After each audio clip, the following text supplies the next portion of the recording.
Did you know ISO 9001:2015 is an international standard that helps organizations, factories, consultancies, hospitals, software companies, even universities run efficiently with one core aim: quality and continual improvement. The heart of the standard is the customer. In practice, quality means meeting and ideally exceeding what the customer needs and expects, on time, error-free, while continuously improving. Has ISO 9001 changed over time? Yes, the first edition was published in 1987, with revisions until 2015. And wait, have you heard about the upcoming 2026 update? An official draft has already been released, and it will likely put a bit more emphasis on digitalization, sustainability, risk, and related topics.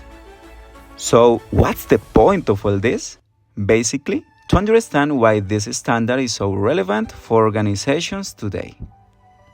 Which big famous companies use ISO 9001 right now? Tell me your picks in the comments. But you might be surprised. Companies like Amazon, Microsoft, Intel, Ford, DHL, and many more work with the standard.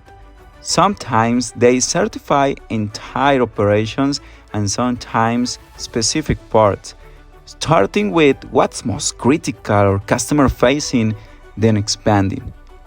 It could even be that one production line needs ISO 9001 to qualify for a tender. But what is this defined?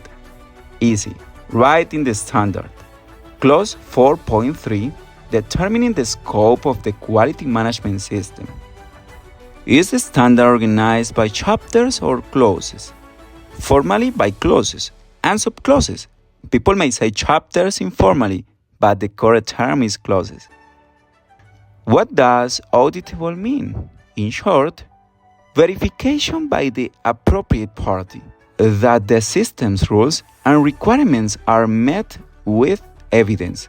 It can be done by the company itself, a customer, or an accredited certification body. Records you'll be asked for in a quality audit. What part of the business you certify? Your quality policy and measurable goals. A simple process map, what to measure and who owns each step. How you create, approve, update, and store procedures and records.